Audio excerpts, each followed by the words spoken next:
Voici un tutoriel pour réaliser des illustrations avec PowerPoint. Il s'agit en fait d'une déclinaison en français d'un screencast de Tom Kuhlmann dont je donnerai l'adresse en fin de présentation.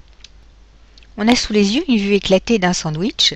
Le but n'est bien sûr pas de vous apprendre à réaliser ce sandwich, dont vous aurez sans doute peu d'utilité dans votre quotidien, mais plutôt de vous montrer comment utiliser certaines fonctionnalités de PowerPoint pour réaliser vraiment très simplement vos propres illustrations.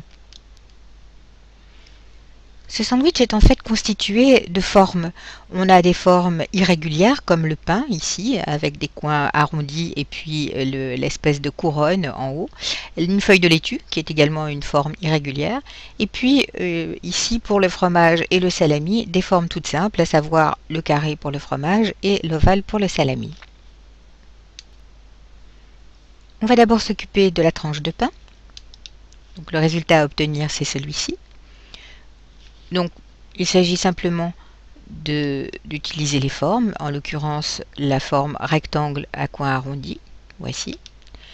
Pour la couronne, on va choisir l'ovale,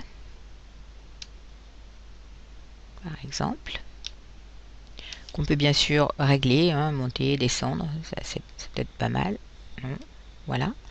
Maintenant que j'ai ces deux formes, je vais les grouper, donc à la souris, je tire, et j'obtiens maintenant une seule forme groupée.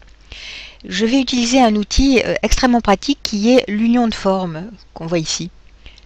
Donc un clic là-dessus et maintenant je n'ai plus qu'une seule forme. Il me faut maintenant remplir cette forme, remplissage de forme, autre couleur de remplissage. Ici dans les couleurs standards, je vais choisir un jaune pâle. Je peux jouer d'ailleurs sur ce jaune en le rendant plus ou moins clair ou foncé. Ici, par exemple, voilà, ceci devrait convenir. Je m'occupe maintenant de la croûte. En l'occurrence, c'est le contour de la forme. Je vais choisir un marron pour le contour de cette forme. Et je peux aussi jouer sur l'épaisseur du trait. Donc ici, je vais lui donner une épaisseur par exemple de 4,5 points. On vient donc de créer une forme personnalisée. Il s'agit en fait d'une combinaison de formes avec l'outil Union de formes et de remplir ces formes avec des couleurs personnalisées ou pas. Dans le prochain tutoriel, je montrerai comment appliquer cet effet 3D à cette forme.